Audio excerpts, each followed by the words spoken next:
লা ইলাহা শুভেচ্ছার স্বাগতম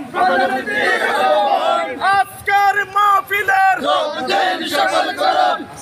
আমাদের আজকে মাহফিলের প্রধান অতিথি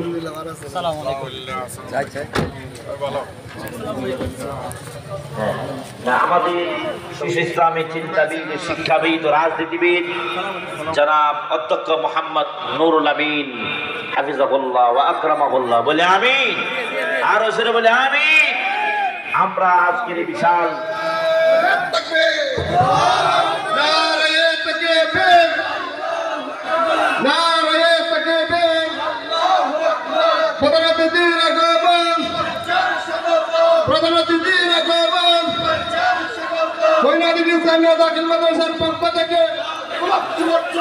আজকের প্রোগ্রামের পক্ষ থেকে বিশিষ্ট রাজনীতিবিদ, সমাজসেবক, বাংলাদেশ জামায়াত ইসলামী চট্টগ্রাম মহানগরীর সম্মানিত সেক্রেটারি জেনারেল, অত্র এলাকার গৌরব, বিশিষ্ট রাজনীতিবিদ, সমাজসেবক, শিক্ষানুরাগী জনাব অধ্যক্ষ নুরুল আমিন সাহেব, মহতারাম কাজের